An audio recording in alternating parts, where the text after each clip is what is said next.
Listening is an act of love. Thank you.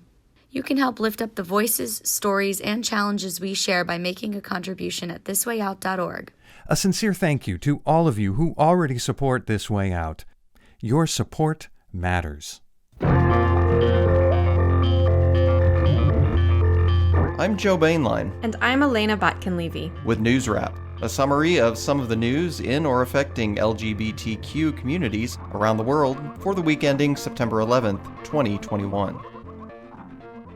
More than 20,000 people marched in the annual Zurich, Switzerland LGBTQ Pride Parade on September 4th, proclaiming, "You can do it, marriage for everyone, now." Each house of the Swiss parliament voted for a marriage for all bill by more than 2-to-1 margins in December. However, conservative opponents petitioned to force a public referendum on the issue, scheduled for September 26th. The Alpine nation currently only offers lesbian and gay couples civil unions.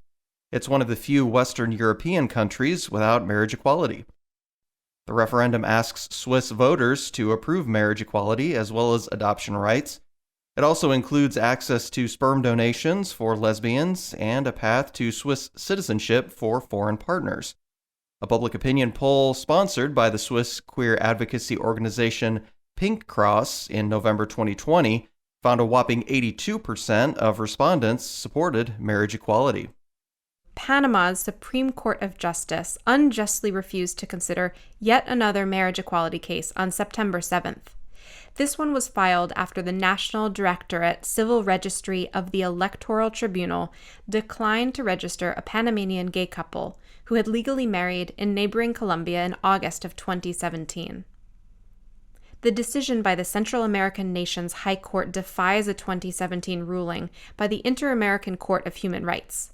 It ordered all members of the Organization of American States like Panama that had not opened civil marriage to same-gender couples to do so. Panama's Supreme Court has refused to hear marriage equality cases since 2016. The couple is identified in La Prensa newspaper as Juan Francisco Alonso Gonzalez and Juan David Parra Duque. Their lawyer, Carlos Ernesto Gonzalez Ramirez, told the newspaper that they will go to the Inter-American Court of Human Rights for denial of justice. Missouri homophobes have forced the removal of an exhibit about the LGBTQ rights movement in Kansas City from the state capitol.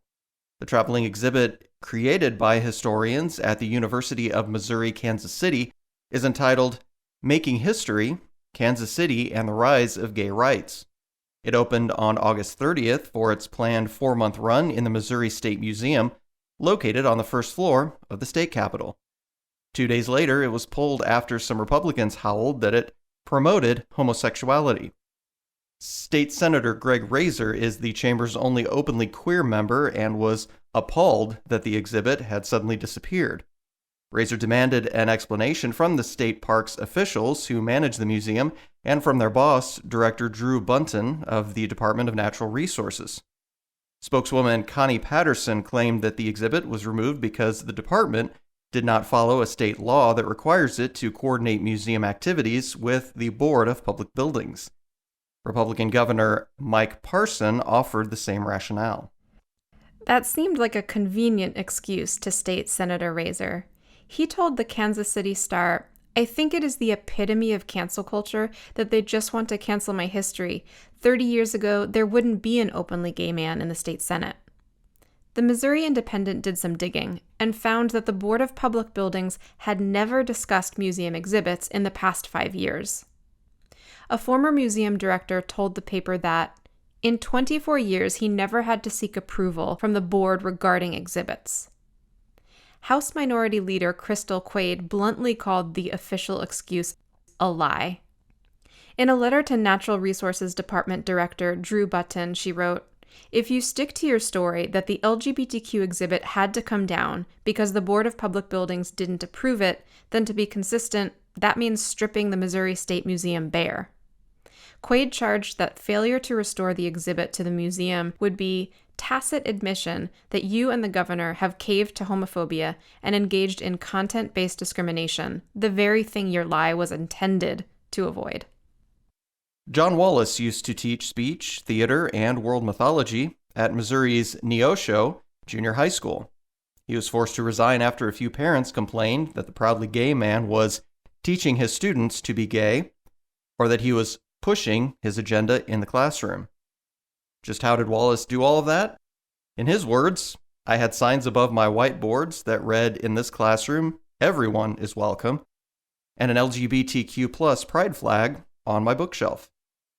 He insists that nothing was ever taught about the flag and describes it as a reflection of my classroom as a safe space for my LGBTQIA plus students.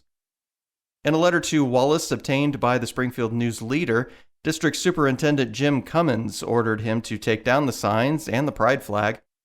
Cummins wrote, "Our classrooms cannot become a personal platform for pushing one's personal agenda.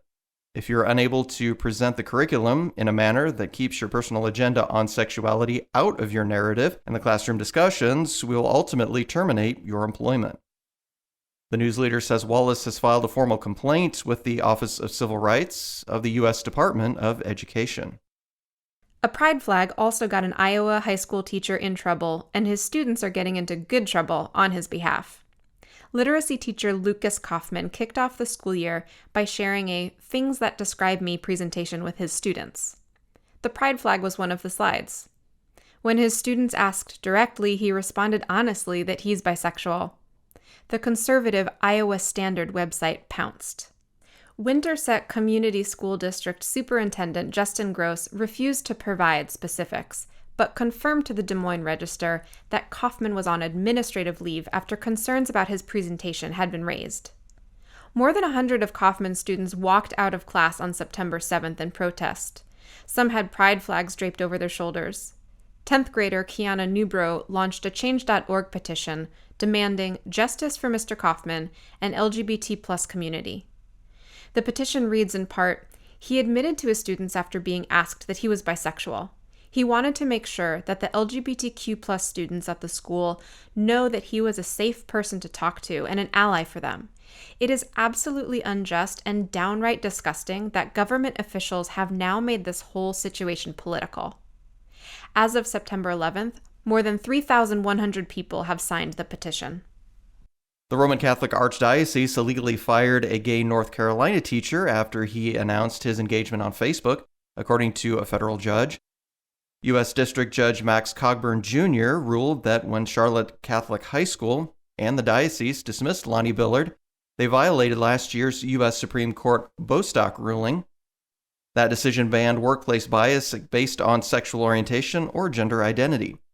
According to local TV station WCNC, Cogburn's ruling notes Billard's positive work evaluations and his Inspirational Educator Award from North Carolina State University. Charlotte Catholic itself honored him as Teacher of the Year in 2012. The diocese argued that Billard was advocating against Roman Catholic Church doctrine, but the judge pointed out that he taught drama and English, which are secular subjects. A trial will now determine how much compensation Billard should get. He's asking for back pay and benefits, punitive damages, and compensatory damages for emotional distress. He also wants school and diocesan officials enjoined from doing to others what they did to him. Billard told the Charlotte Observer, "I don't think anyone should be fired for who they love. I just wanted to teach." Finally, let's remember some queer heroes of September 11th as millions commemorate the 20th anniversary of those horrific events. National Gay Pilots Association member and American Airlines co-pilot David Charlebois was on Flight 77, which the terrorists crashed into the Pentagon. On board United Airlines Flight 93 from Newark, New Jersey to San Francisco, gay public relations executive and rugby enthusiast Mark Bingham is believed to have been among the passengers who rose up and forced their plane to crash in an empty field near Shanksville, Pennsylvania, instead of either the White House or the U.S. Capitol. Daniel Brandhorst and Ronald Gamboa of California also died aboard that United Airlines flight with their 3-year-old son, David Brandhorst. Father Mychal Judge served as a Roman Catholic chaplain for the New York City Fire Department and died in the Twin Towers collapse, giving the last rites to a fallen firefighter at the scene. Queer Catholics and their supporters resumed lobbying the Vatican this week to officially canonize the Franciscan priest as a saint. Jesuit priest James Martin told the Associated Press that Father Judge proved that you can be gay and holy. That's NewsWrap, global queer news with attitude, for the week ending September 11th, 2021. Follow the news in your area and around the world. An informed community is a strong community. NewsWrap is written by Greg Gordon, edited by Lucia Chappelle, produced by Brian DeShazer, and brought to you by you. Help keep us in ears around the world at thiswayout.org, where you can also read the text of this newscast and much more. And you can read the transcript and listen to NewsWrap each week by subscribing to our This Way Out radio channel on YouTube. For This Way Out, I'm Elena Botkin-Levy. Stay healthy. And I'm Joe Bainline. Stay safe. This Way Out delivers LGBTQ news and culture to more than 150 local communities on radio stations around the world, and we are also a free online news service. You can choose your favorite way to listen, online or on the air, at thiswayout.org. Please sign up for our free e-newsletter, Inside This Way Out. We will respect your trust in us and make sure your personal information is never shared with others. Just send us an email at info@thiswayout.org to receive the informative and unique addition to the show. You'll be invited to join us for a more in-depth look into our stories and be encouraged to learn more about This Way Out's 3 decades of broadcast activism. We hope you choose to join us in celebration of LGBTQ history and culture. Email us at info@thiswayout.org to join the movement. We'll make sure you always know what's going on inside This Way Out.